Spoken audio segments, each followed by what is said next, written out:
es un orgullo, una cosa admirable de fuerza, porque él dio la vida por Dios. La guerra cristera es una guerra civil, con la peculiaridad de que es una guerra del gobierno en contra de la parte creyente del pueblo.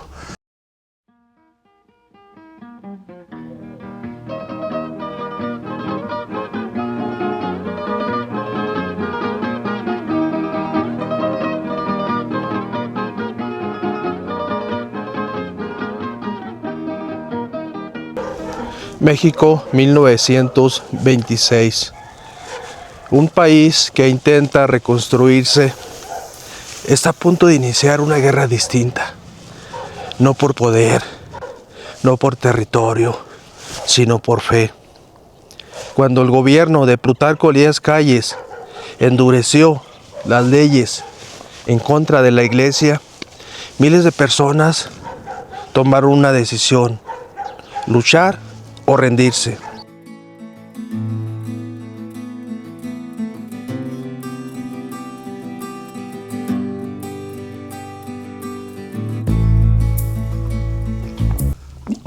El mayor estudioso de la guerra cristera, efectivamente, es el francés Jan Meyer. Este es su estudio. La guerra cristera está en 3 tomos. Él de jovencito vino a México y se puso a entrevistar. Entonces había mucha gente viva todavía. La guerra cristera son por lo menos 2 etapas, pero bueno, la más importante es del 26 al 29. Es una guerra del gobierno en contra del pueblo católico. Se levantan en armas. Fue una guerra muy salvaje porque el gobierno pues hizo reducciones de pueblos, concentraciones de pueblos, murió mucha gente. Más realmente cristeros murieron más después de los arreglos, en una caza. Literalmente les cazaron una vez que habían entregado las armas y tal. No sé en qué año escribió Meyer La Cristiada, la verdad, no lo he mirado, no lo recuerdo, pero no tantos años después, ¿sabes? Había todavía memoria viva de los pueblos, algunos cristeros ya mayores, y muchos hijos de cristeros y nietos de cristeros, por supuestísimo, todos ellos vivos que le dieron testimonio en primera persona. Entonces él es el mayor estudioso. Hay otros muchos estudios, pero de parte de la Iglesia, precisamente, que desde mi punto de vista cumplió un papel bastante discutible en toda la guerra, los que se opusieron y los que apoyaban. Hay mucho que hablar sobre eso, se sale un poco de la pregunta, pero los cristeros fueron, desde mi punto de vista, abandonados por la Iglesia en general, sobre todo, por supuesto, por los obispos que hicieron en los acuerdos, que eran Pascual y Leopoldo, se llama el otro, ¿no? En definitiva, para comprender la guerra cristera es fundamental leer el estudio de Jan Meyer, que se llama La Cristiada.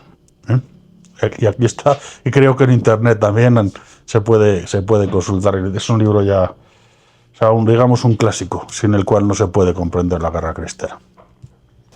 Para entender este episodio de la historia, de lo que sucedió en lugares como Jalpa, Juchipila, Nochistlán, los Altos de Jalisco, es necesario conocer el origen.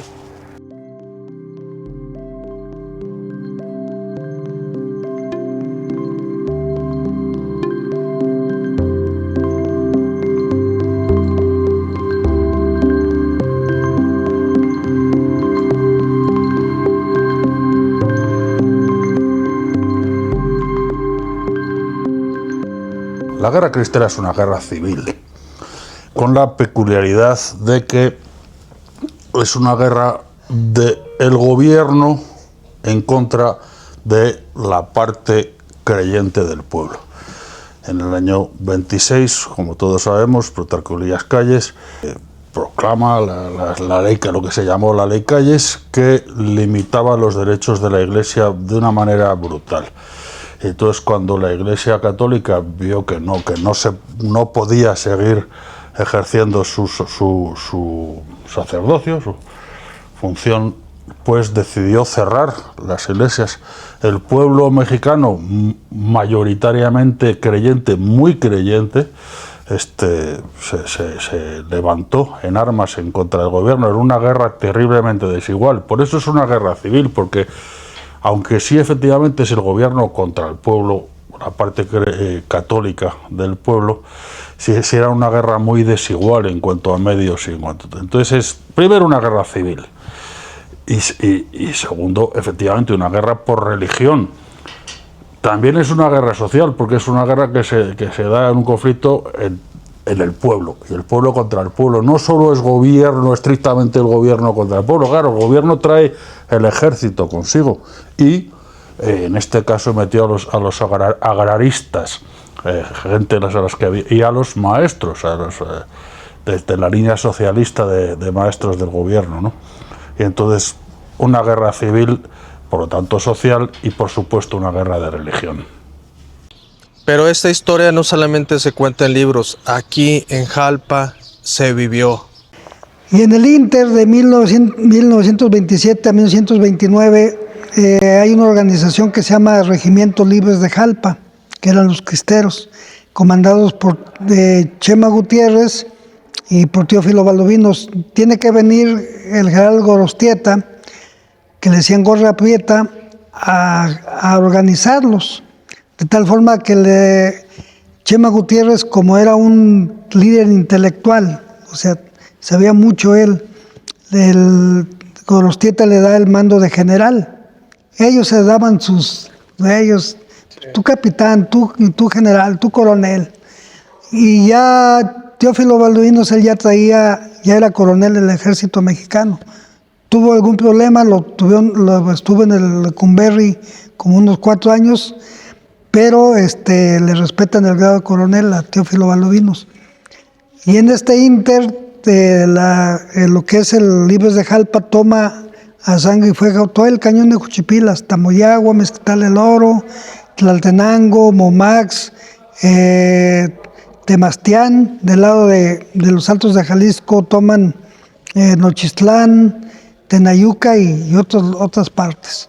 O sea que su movimiento era tan perfecto en los movimientos que yo le he apodado el Napoleón de la guerra cristera en Jalpa, por su capacidad. Y aquí hubo muchos combates muy fuertes. Uno de los más grandes fue la Mesa de Tropeleras o la Mesa del Coyote, donde más de 1,000 o 2,000 federales contra 2,000 o 3,000 cristeros, porque se unieron todos y se fueron a atacar. Como todo, hay leyendas, ¿no? Dicen que en esa Mesa de Tropeleras en el mes de julio y había mucha lluvia y se miraba cómo venía la tormenta de acá del santuario, y dijo, si llega la tormenta va a ser acabose para los cristeros. Y vieron, esa ya es una leyenda, vieron a un jinete que nada más traía su calzón blanco, su rifle atravesado, y les decía, váyanse para allá. Y dice que el Señor de los Rayos quien los salvó de esa masacre. Al último, quien fue perdiendo fueron los soldados, le llamaban ellos los changos pelones, a los sardos. Entonces, hubo muchas batallas. Jalpa fue tomado como 4 veces por los federales, luego por los cristeros, luego por los federales, luego los cristeros. Se defendían. Jalpa fue muy, muy traqueteado, muy, muy golpeado. Y ya después de la batalla hay una, ustedes conocen, allá en Palmira, Ojo Caliente, hay pasan las vías del ferrocarril, se llama Estación Palmira. Y entre Gorostieta, Chema Gutiérrez y Teófilo Valdovinos asaltaron ese tren. Se supone que venía el dinero de Estados Unidos ya en moneda, en plata y en oro. Dicen que asaltaron el tren de Palmira y pues se repartieron el dinero para la causa. Aquí hay un edificio muy interesante que se llama el Pali Pali, y dice, no, ¿dónde está el tesoro de Palmira? Ahí, fue bien invertido ese dinero.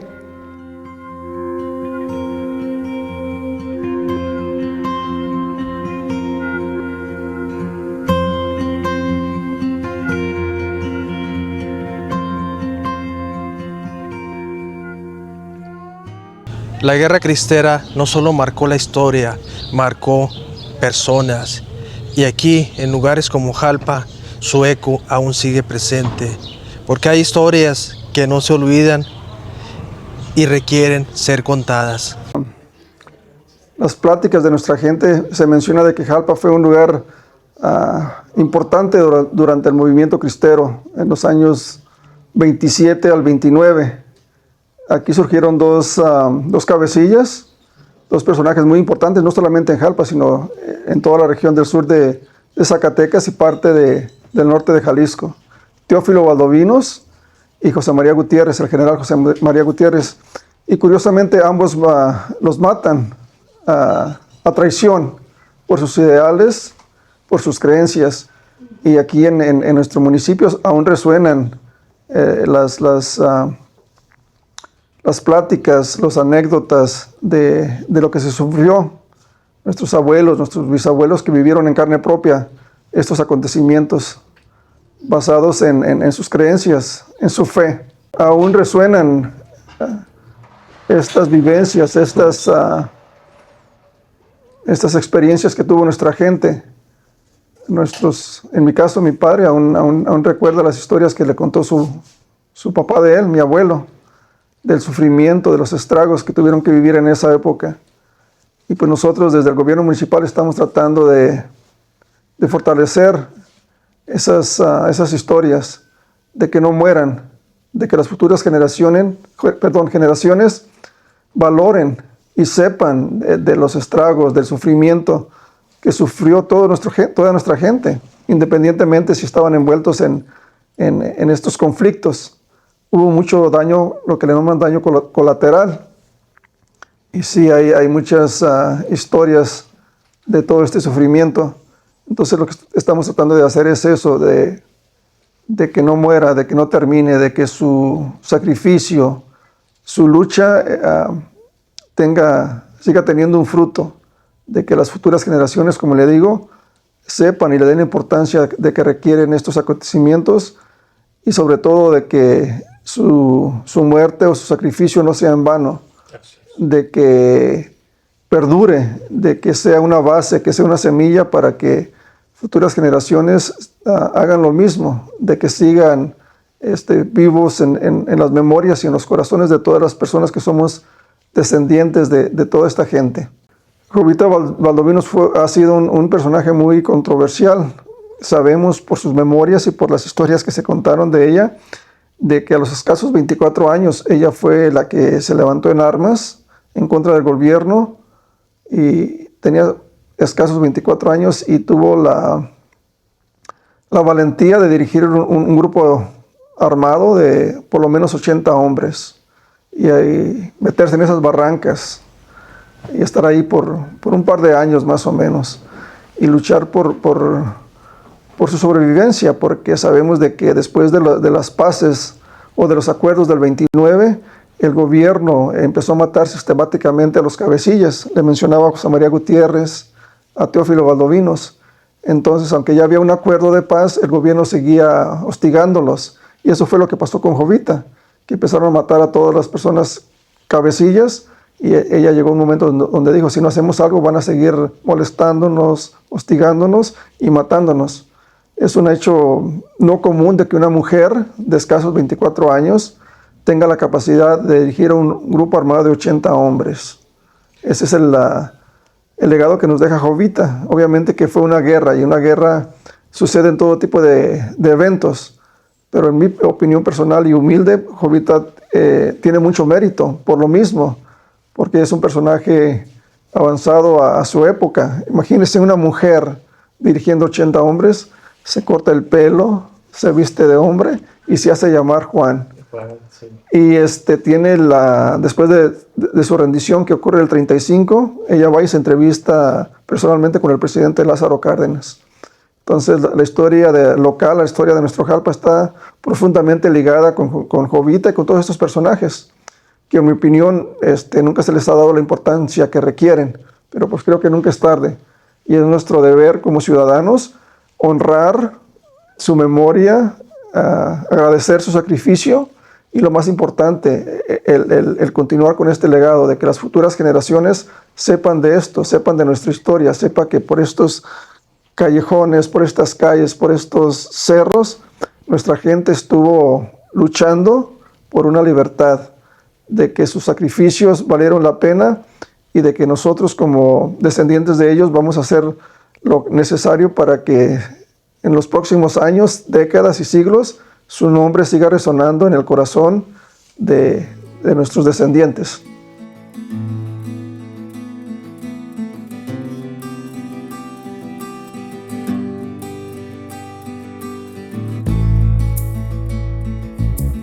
Empezó mi abuelo a reclutar personas, ¿no? Personas así.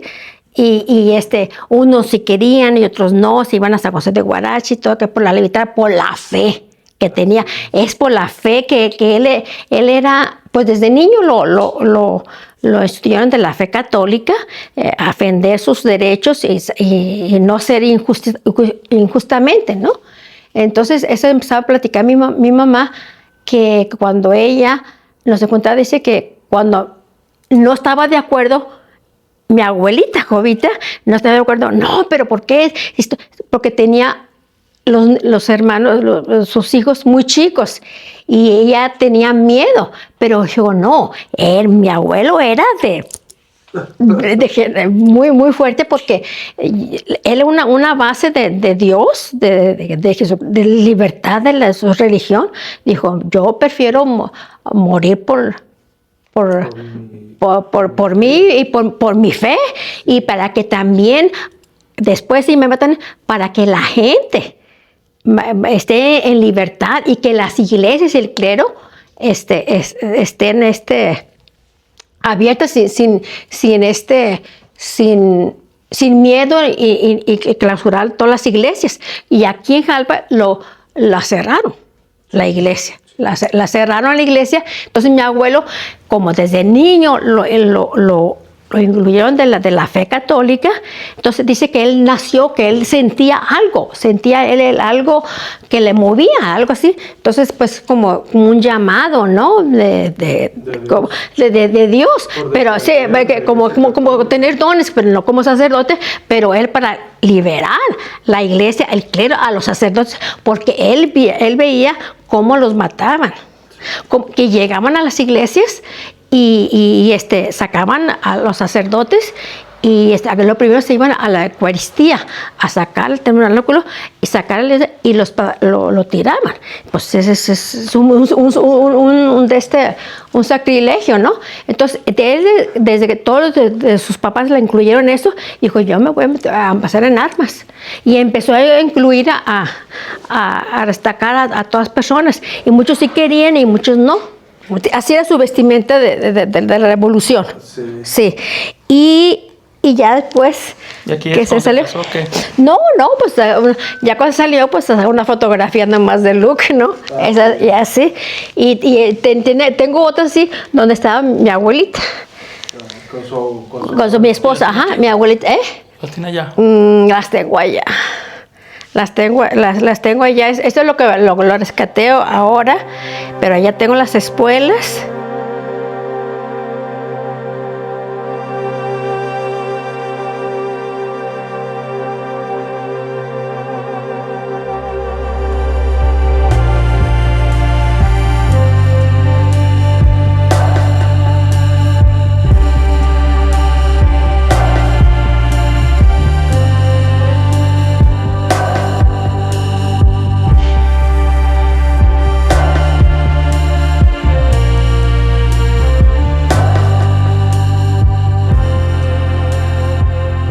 Es necesario enfatizar esto.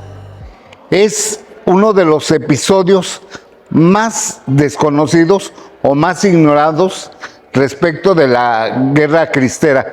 De todo lo que han tratado los que han escrito sobre el tema de la cristiada entre 1926 y 1929, han ignorado el lugar llamado Villa Hidalgo. Me preguntas que cómo se desarrollaron. Te voy a decir, Tan solo un hecho. En diciembre de 1928 hubo un importante enfrentamiento entre fuerzas rebeldes, fuerzas cristeras, los libertadores y el ejército federal, encabezado entre otros por Maximino Ávila Camacho, Jaime Quiñones y otros jefes federales. Ese importante enfrentamiento ocurrió justamente en la zona de Villa Hidalgo, de lo que sería hoy el pueblo, de lo que era el pueblo, en las goteras. Tanto sacudió ese enfrentamiento y fue de tal magnitud la cantidad de participantes que uno de los actuales estudiosos del archivo de la Secretaría de la Defensa Nacional piensa que estuvo a punto de que pudo haber cambiado el sentido de la guerra cristera en toda la zona, en todo el país. Este enfrentamiento de diciembre de 1928.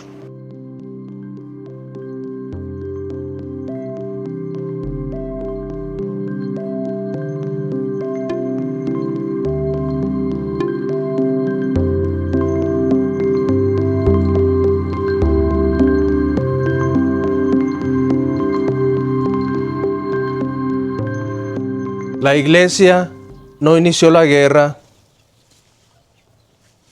tampoco pudo detenerla. Hubo silencio, división, tiempos difíciles. La guerra cristera estuvo bastante localizada en una zona que ahora mismo estamos en Zacatecas y estamos al borde, digamos, ¿cuál es la zona cristera? Desde los Altos de Jalisco, o sea, desde Guadalajara, toda la zona de los Altos, hasta Zacatecas sería el límite, y a Durango, y luego algunos brotes aquí y allá, pero toda la zona cristera. Los curas de los pueblos estaban absolutamente identificados con los cristianos, algunos incluso lucharon con las armas en la mano, muy pocos. La Iglesia, pues el Papa apoyó hasta cierto punto en la medida que podía. Es que la situación era insostenible. El gobierno hizo las leyes, es para leer la ley Calles y para ver lo que era el día a día. Prohibían, por de pronto daban mano abierta a los diferentes estados para que pusieran la limitación de curas. El más anticlerical de todos, que era el Tabasco, no recuerdo la cifra que ponía. Bueno, por de pronto les hacían firmar la Constitución, una Constitución anticlerical, que estará en contra de la Iglesia, y además, pues tenían que ser, por supuesto, nacionales, todos los extranjeros los expulsaron, y además estar casados, y además que hayan firmado la Constitución, además hacían imposible. Entonces, la Iglesia en conjunto, un papel muy discutible. En particular, insisto, desde mi punto de vista, la Iglesia traicionó absolutamente a los cristeros cuando firma los acuerdos, sin contar con ellos. La Iglesia no cuenta con los que estaban jugándose la vida con las armas en la mano. Y el caso más bonito, significativo, no sé cómo llamarlo, es el del general de los cristeros, Gorostieta, ¿no? Enrique Gorostieta Velarde. Una persona creyente, pero no especialmente practicante ni mocho, se diría en México, que viendo el compromiso social de que la gente, los creyentes, se jugaban la vida, se jugaban todo lo que tenían en defensa de la religión. Claro, de repente, sin contar con ellos, llegan a un acuerdo. A ver, Plutarco Elías Calles quiso arreglar los gringos que metieron, quisieron que ya se terminara esta guerra que duraba muchísimo tiempo. Es el siguiente presidente, Pascual Ortiz Rubio puede ser, es el que firma los tratados, que no los hace, o sea, durante el maximato, ¿no? Pero no es el propio. Ya había salido Plutarco Elías Calles, era jefe máximo de la revolución y tal y cual. Y antes he dicho, y lo vuelvo a decir, y es lo más importante que tienen que tener en cuenta: los cristeros estaban jugando la vida, estaban peleando en las sierras y en todos los Altos de Jalisco, en todo lo que es la zona que hemos dicho, ¿no? la Iglesia de repente, sin contar con ellos, firma los acuerdos. En el momento que los templos vuelven a abrir, el inicio de la guerra la ley Calles es de junio del 26. En el 26, sí, en julio empieza la guerra, cuando cierran los templos. En el momento que se firman los acuerdos y se vuelven a abrir los templos, la gente, mucha gente creyente, pensó que ya no había motivo para seguir peleando. Pero claro, llegaron a un acuerdo los cristeros, sin contar con ellos, con el gobierno, les dieron un dinero a cambio de entregar las armas y les cazaron como conejos. Les tenían identificados a todos y mueren más cristeros después de la guerra, en la represión posterior a la guerra, que en la guerra. Luego, ¿eso qué se llama? Pues no sé si traición es un poquito fuerte, pero desde luego, no, insisto, la Iglesia en conjunto, no se puede hablar de un papel de la Iglesia en conjunto, sino de los curas de los pueblos estaban en general, e incluso llegaron a luchar, a levantarse en armas junto con los cristeros. Subes arriba, que sí, arzobispos, que sí, obispos, pues la verdad, más bien poco apoyo. El Papa pues hizo lo que pudo hasta cierto punto. Claro, o sea, la situación del gobierno contra la Iglesia era insostenible de todo punto de vista, ¿no? Y hasta el punto que se levantan en armas. El pueblo se levanta en armas contra el gobierno. Que en una lucha tan absolutamente desigual, que hay que tener una convicción profundísima para levantarte en armas con alguien que sabes que es mucho más fuerte que tú, ¿no? O sea, que era una lucha absolutamente desigual, y estuvieron cerca de ganar, pudieron haber ganado.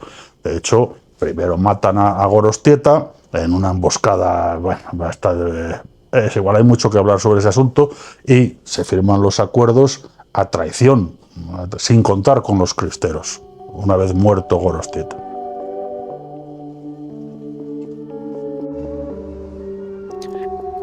En 1929, la guerra cristera terminó, pero no en la memoria.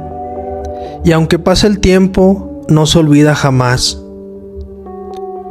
Fue una lucha por la fe, por la identidad y por lo que cada quien estaba dispuesto a defender.